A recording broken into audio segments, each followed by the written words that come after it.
जितिया व्रत की पहली पौराणिक कथा के अनुसार गंधर्वों के राजकुमार का नाम जीमूत वाहन था। वे बड़े उदार और परोपकारी थे। जीमूत वाहन के पिता ने वृद्धावस्था में वानप्रस्थ आश्रम में जाते समय इन्हें सारा राज सिंहासन सौंप दिया, किंतु इनका मन राजपाट में नहीं लगता था। तब वे भी राज्य का भार अपने भाइयों पर छोड़कर स्वयं वन में पिता की सेवा करने के लिए चले गए। वहीं पर उनका मलयवती नाम की राजकन्या से विवाह हो गया। एक दिन जब वन में भ्रमण करते हुए जीमूत वाहन काफी आगे चले गए, तब उन्हें रास्ते में एक वृद्धा रोते हुए मिली। उनके पूछने पर वृद्धा ने रोते हुए बताया कि मैं नागवंशी स्त्री हूँ और मेरा एक ही पुत्र है। पक्षीराज गरुड़ के सामने नागों ने उन्हें प्रतिदिन भोजन के लिए एक नाग सौंपने की प्रतिज्ञा की हुई है और आज प्रतिज्ञा के अनुसार मेरे पुत्र की बलि का दिन है। जीमूत वाहन ने वृद्धा को आश्वस्त करते कहा कि डरो मत माताजी, मैं आपके पुत्र के प्राणों की रक्षा अवश्य करूंगा।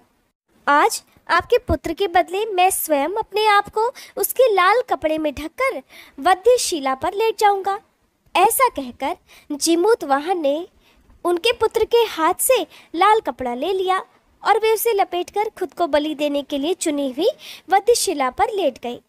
नियत समय पर पक्षीराज गरुड़ बड़े वेग से आए और वह लाल कपड़े में ढके हुए जीमूत वाहन को अपने पंजों में दबोचकर पहाड़ के शिखर पर जाकर बैठ गए। अपने चंगुल में गिरफ्तार प्राणी की आंख में आंसू और मुंह से आह ना निकलता हुआ देखकर गरुड़ बड़े आश्चर्य में पड़ गए। उन्होंने जीमूत वाहन से उसका परिचय पूछा तो जीमूत वाहन ने सारा किस्सा कह सुनाया। गरुड़ जी उनकी बहादुरी और दूसरों की प्राण रक्षा करने में स्वयं का बलिदान देने की हिम्मत से बहुत प्रभावित हुए। प्रसन्न होकर गरुड़ जी ने उन्हें जीवन दान दे दिया और नागों की बलि ना लेने का वरदान भी दे दिया। इस प्रकार जीमूत वाहन के अदम्य साहस से नाग जाति की रक्षा हुई। तब से अपने पुत्र की सुरक्षा हेतु जीमूत वाहन की पूजा की परंपरा भी शुरू हो गई।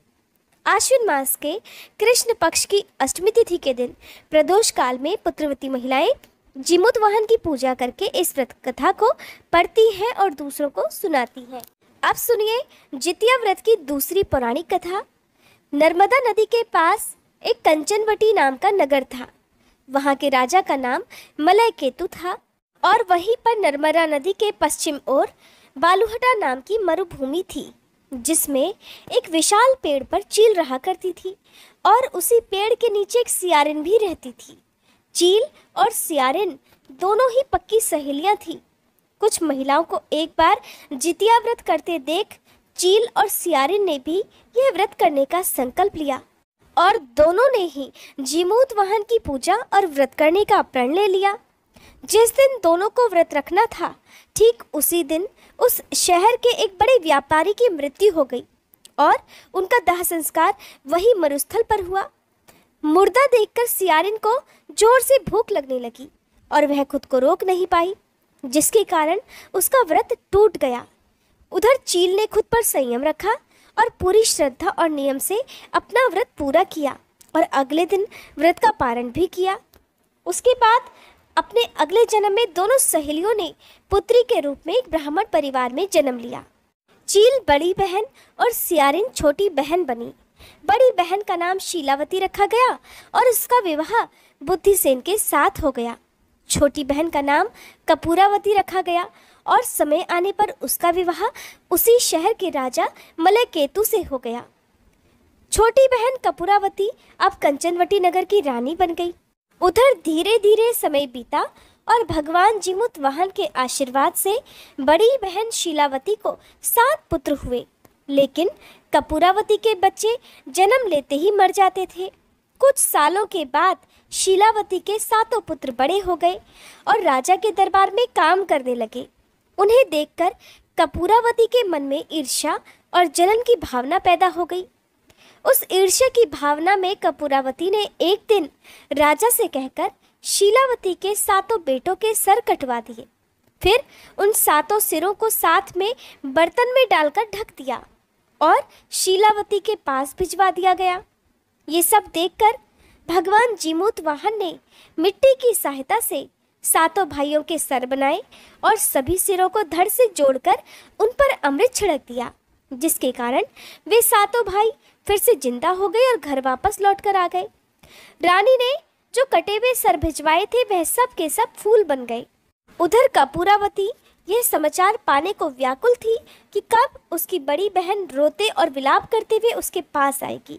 लेकिन जब उसे इस बात का पता चला कि उसकी बड़ी बहन के सातों बेटे जीवित हैं, तो वह बड़ी बहन के घर गई और वहां उन सभी बेटों को जिंदा देखकर आश्चर्य में पड़ गई और मूर्छित हो गई। जब कपूरावती को होश आया तो उसने अपनी बड़ी बहन से सारी बात बताई और अपनी गलती का पछतावा भी किया।